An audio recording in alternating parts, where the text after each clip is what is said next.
Hey, and welcome to futurethinkers.org, a podcast about the evolution of technology, society, and consciousness. I'm Mike Gilliland. And I'm Yuvia Ivanova. If you're new to the show and you want to get a list of our favorite books, popular episodes, and to join our community, go to futurethinkers.org/start. A quick announcement before we start.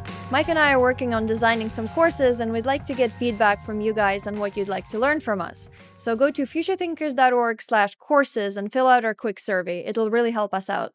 Enjoy the episode. All right, today we're going to be talking about the concept of adulting and why it's relevant. Yeah, so there's actually some depth to it. If you haven't heard of it, it's this ironic term that millennials use to describe when they're doing something adult-like, cooking dinner or paying their taxes, while not actually feeling like an adult mentally. Yeah. So we're also going to talk about how it's changed, like how the expectations of our parents of adulting have changed from what they are now and how it will change in the future. Or being an adult, because adulting is a very new term. It only came out a couple of years ago. Yeah, I really like that term, actually. It's very, I don't know. I like the sarcastic part of it. Mm-hmm. Yeah. Okay. How do you do adulthood? Yeah. So where do we start? Right. So maybe we can give a brief history of why it came to be that millennials don't really feel like adults, even though some of them are in their 30s now. Yeah. Well, the first one is that we go through stages of life differently than our parents did. So they're kind of like old scripts that a lot of us were taught when we were kids, like, go to school, go to university, get a good job, meet someone nice, get married, have kids, this sort of thing. And that there would be this followable, achievable path that was laid out before you, which is not really the case anymore. Most of us can't afford real estate. We change careers quite often. Education doesn't exactly prepare us for a job or for a future or for anything even relevant in today's society, never mind the future. Mm-hmm. And then the prevalence of birth control has changed how people start families. People can actually delay having kids indefinitely, pretty much. And then the variety of family structures has changed. It's not just one mom and one dad anymore. LGBT couples have become a lot more prominent, or single parents, or now even like polyamorous couples. So there's just this myriad of options for young people to choose from. And in part, that creates anxiety, because things were a lot simpler in the past. And it was a lot more obvious, by 25, you should have graduated university. By 30, you should have already been married with kids. By 35, you should have owned a house, etc. But nowadays, it's just not so simple anymore. Yeah. Then there's the added complexity of technology, which makes things really crazy because we have this perception of everyone else as being super successful. And, we see the best sides of everyone's lives. And we look at our own lives and think, why am I not there? What's wrong with me? But obviously, there's this polishing that's occurring that we're not really paying attention to. Yeah, and people's in-person relationships are suffering also because they didn't develop the life skills needed to actually maintain real relationships. And when everything happens online in this kind of ultra-polished manner, virtue signaling becomes the currency rather than actual virtue, than actual work and actual responsibility and actual emotional intelligence and dealing with people's issues. Right. Yeah. And then another factor is that a lot of young people are really concerned about global issues and things like climate change, global conflicts, existential risks, inequality, and I don't know if it's because those conflicts or those issues have increased globally. I actually don't think so. I think coverage has increased. Coverage has increased. And so it's at the forefront of people's minds. And I think also the millennial generation was raised with this idea that you could do anything you wanted to do. Like, you could change the world. You're a special, unique snowflake. Like, you are here for a purpose. Previous generations weren't raised with this idea. A lot of the time they were raised with the idea it's just like, you do these things in life and you'll be fine. But now the expectations are just so much higher. I'm curious as to what that has to do with the parenting strategy of our parents' generation. Like, do you feel that they raised us with this idea that we could be anything, that they wanted to make the next generation fix all the world's problems, so they kind of pumped our tires a lot? made us believe in ourselves maybe more than we should have. Maybe. I mean, I do remember that kind of messaging being spread when I was a kid. My parents didn't really do it, but that like you can be anything you want, no limitations. Definitely, that was very common. I think it was less common where I grew up in Russia. But in terms of being told that I was really unique and special and that, I was supposed to change the world, yeah, I definitely got that, especially from my mom. Yeah. So a lot of young people have stated that they have a strong desire to have meaning, purpose, and impact on the world, have meaning in their lives, do something that has value to the world. And yet so much of work out there, especially when you're just beginning, is of no immediate or apparent value to you. It might be to the company, but you don't really recognize how that thing that you're doing can have impact or affect things on a greater scale. And most of the time, it's because you're not having impact on a greater scale. You're just the young person without experience who's been hired to do the job, and you should just do your job to get experience. But people are impatient, and I think that's partially due to the technology aspect as well. We're all used to getting whatever we want immediately, and then when it comes to things that really are important and require a lot of effort and work and attention and patience, we don't have that muscle built up to allow those things to work, like relationships, for example. Yeah, I think the millennial generation is used to things like Amazon next day delivery, Tinder, where you just swipe and then boom, you've got a date and you're awesome and you don't have to have any emotional intelligence or relationship skills. Yeah, as you said that, you reminded me of the Simon Sinek video that we should probably reference at this point because what was it called? The problem with millennials. We'll leave the link to it in the show notes of this episode. Yeah, so he points out the problems of millennials very well, but I don't think that he points very well to what brought us there or gives very good solutions. But he illustrates the problems perfectly. So what got us there? Do you want to dive into that a little more? It's hard to say. I think it was a lot of cultural factors. So one of them was that there were these narratives being perpetuated in the media about stranger danger in the 80s, where children were seen as being in danger by playing by themselves, having unsupervised time, going outside without their parents. And I'm not actually sure where that came from.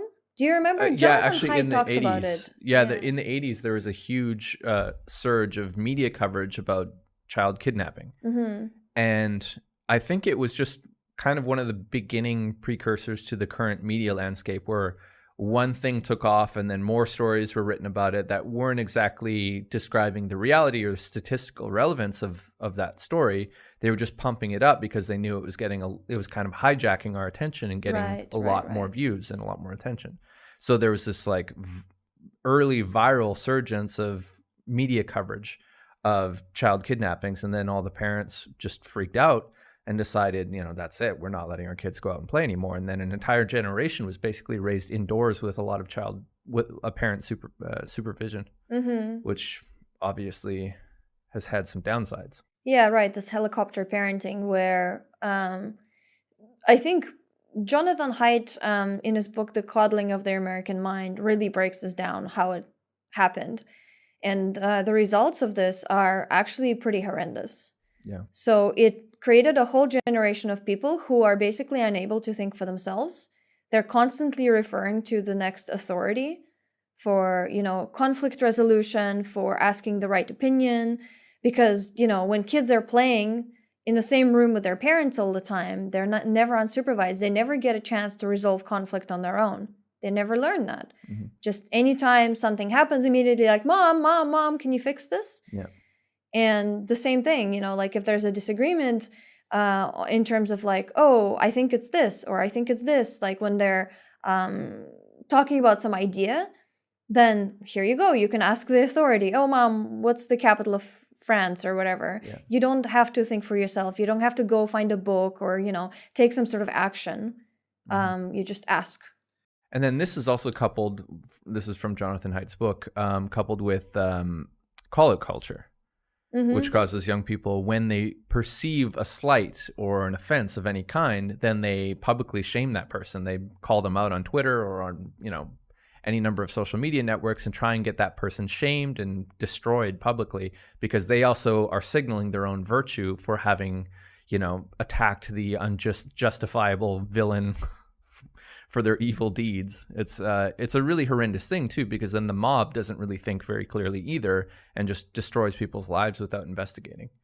And a lot of the time, this is done for the most ridiculous things that are completely don't matter. Like somebody said something that was slightly biased, or somebody made an off-color joke, things like that. I think that there's value in actually in another book by Jonathan Haidt, he talks about why we have moral emotions. This is the happiness hypothesis, yeah. And so there's actually value in publicly discussing somebody's misdoings if they did something truly bad. Yeah. Like people shouldn't hide, the crimes of others if they know about something.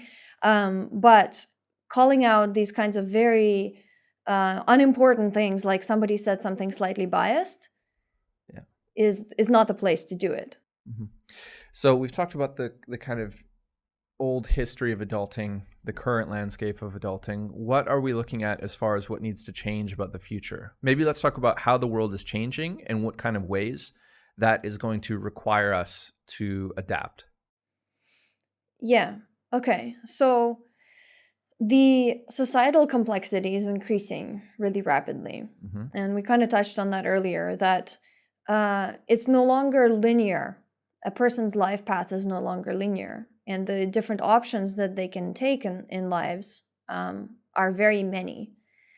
With technology evolving very quickly, it's sometimes difficult to catch up for people and to wrap their heads around it. Mm-hmm. Like social media has been designed to be increasingly addictive on purpose. It's designed that way because that's how those platforms gain users, and that's how they measure their success, by how much attention they can, how much they can retain themselves in people's attention. Mm-hmm. And because they earn advertising dollars based on that.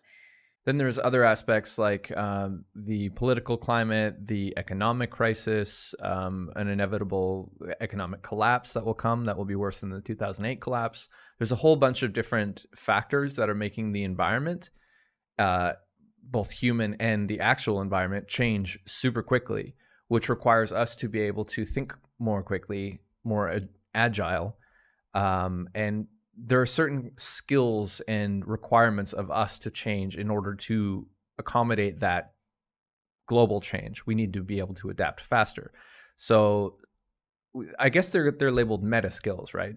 So there's some of them include learn how to learn. That's the mother of all meta skills. Yeah. So first of all, I want to define what meta skills are. Yeah, sure. So regular skills are things that you can do, that you learn how to do something specific. But meta skills are general skills that you can apply to any area of your life to learn other skills. Yeah. So they're the skills to learn skills. And before we get into this, I think it's relevant to point out like how the lifestyle that we've lived in the last several, 6 years, I guess, have actually really required that. Learn how to learn, because we're running our own businesses. We're generally solopreneurs, so we have to figure out everything on our own. Then there's the aspect of facing danger and the unknown, and being able to, gather the courage and go and do the thing you've got to do anyway without, hesitation. That's been a big thing. Like willingness to fail has been another part of that. Yeah. So I think being resilient, being anti-fragile. Yeah, exactly. Yeah. So there's been a lot of different kind of events, being that we've been global citizens and ran our online businesses, that have caused us to have to, we've put ourselves out there in a lot of ways and failed over and over again, and then built up a bit of a scar tissue to that.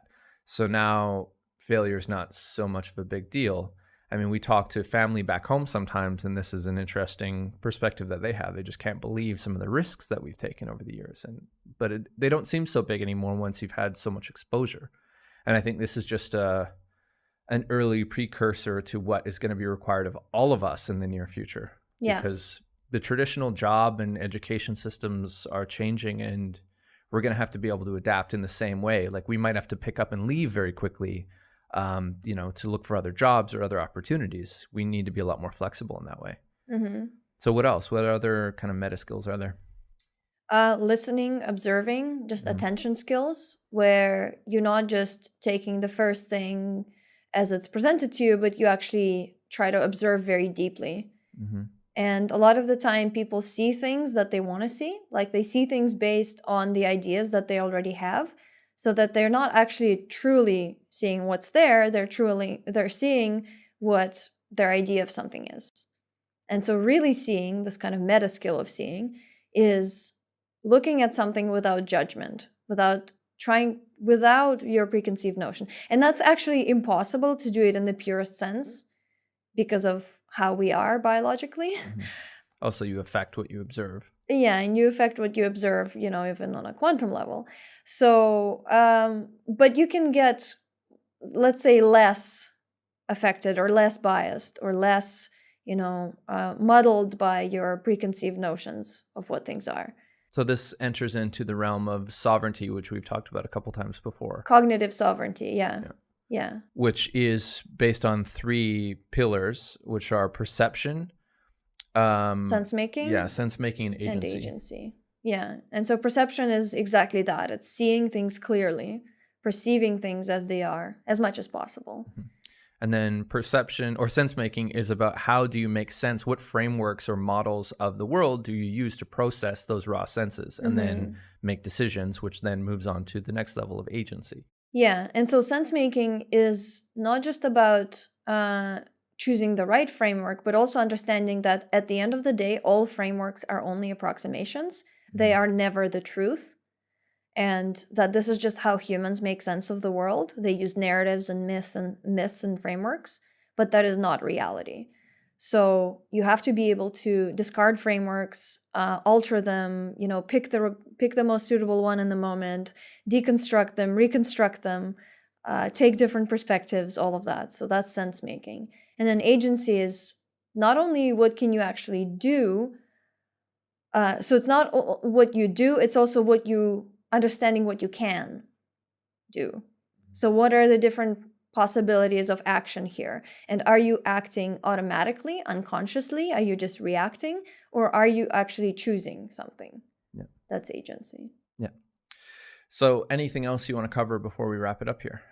Well, maybe let's talk about what adulting actually should be in the modern times and for the future. Like what, aside from learning meta skills and gaining cognitive sovereignty, what is a real adult, well-adapted adult in the modern world? Well, I think that it's really well covered in the meta skills. The only thing I would add to it would be the ability to have courage. So to develop your courage so that you can face the unknown, because there will just be so much more unknown in the future. And then the other one was, to do what needs to be done when you know it needs to be done, which is a pretty standard kind of version of adulting. Like that nagging feeling that you should do your taxes is probably a good impulse to follow. Go do your taxes or go, do whatever is most pressing to do. Yeah. And on the other hand, stop doing the things that you shouldn't be doing, that you know you shouldn't be doing. Like, if you're checking your phone 300 times a day like an addict and you know that it's bad for you, you should probably stop doing that. You're saying this directly to me because I've been on YouTube a lot lately. Not perfect. Not perfect. So I think another thing that is actually really useful is cultivating virtue. And that's something that Jonathan Haidt talks about in his Happiness Hypothesis book. And that's a piece of ancient wisdom that seems to have gotten lost in recent years, where at some point in the 20th century, children began to be taught to think for themselves instead of relying on existing maxims of what actually makes a good life and what kind of virtues actually make a good person. And then they were suddenly taught, like, oh, you should figure out what kind of person you want to be. You can be anything you want to be. And then it confuses people, because then they have no bearing of what is actually good or bad, or like what creates a happy life or doesn't create a happy life. And people are just profoundly confused. So, but there's thousands of years of thought that has gone into this, that there are certain kinds of behaviors and virtues that actually make your life better and that they're worth cultivating. So things like self-restraint and discipline, like having everything that you've ever wanted, and like, a million sexual partners and all of the TV shows that you could possibly want and all of the ice cream and, whatever other things that people crave, having all of that actually doesn't make you happy. It makes people miserable in the end, and it makes them overweight and addicted, and it's just a mess. So one of the things about virtues that you could say is learn to give yourself constraints. Yeah. This comes into Stoicism too. Yeah.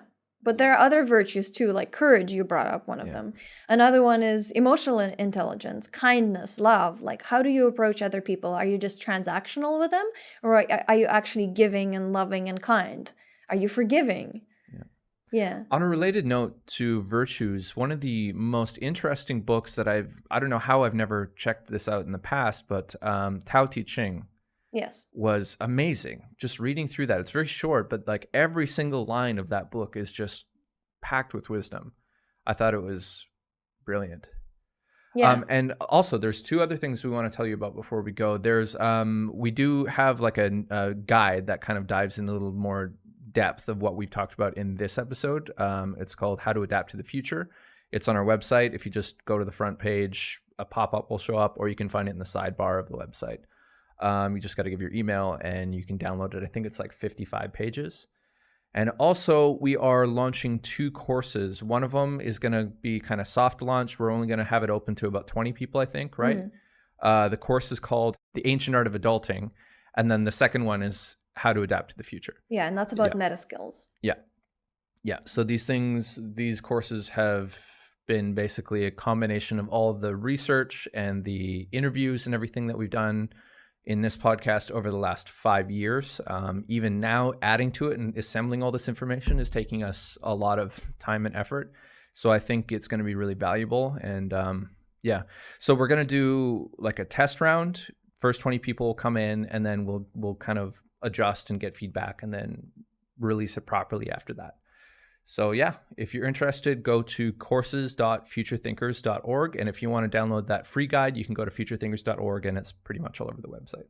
Yeah. And so this course, actually, you're right. We did put a lot of stuff in there based on the people that we've interviewed in the last 5 years on the show. But we also put in a bunch of our own stories. I mean, we've been both entrepreneurs for 10-something years. And we've been traveling the world and living in different countries for 6 years or something like that. And we've read hundreds of books. So all of that stuff we've tried to synthesize it as much as possible and put it into these courses. Yeah. So again, that's The Ancient Art of Adulting. And the next one is How to Adapt to the Future, which is an extension of the original PDF guide that I've already mentioned. So you can check those all out. Also links in the show notes for this episode. Cool. See you in the next one. Okay, bye. Thanks for tuning in to Future Thinkers. For all the books, resources, and mentions from this episode, go to futurethinkers.org/88. And if you want to stay up to date with our latest episodes, blog posts, or news from Future Thinkers, join our mailing list at futurethinkers.org/mailing list. To meet like-minded people, join our Future Thinkers Discord community. Go to futurethinkers.org/discord. Don't forget to subscribe and hit the bell icon to get notified of new videos. You can also follow us on social media to stay connected. If you'd like to get a t-shirt like the new Make America Think Again, go to futurethinkers.org/store. If you like what we do and you want to help us make more podcasts and videos, consider donating or becoming a patron at futurethinkers.org/support. Also visit our sponsor Qualia and use the coupon code FUTURE to get 10% off your purchase. This episode is brought to you by Qualia, a nootropic supplement that helps support mental performance and mood. To get 10% off, use the code FUTURE at checkout. And to learn more about neurohacking, visit futurethinkers.org/neuro.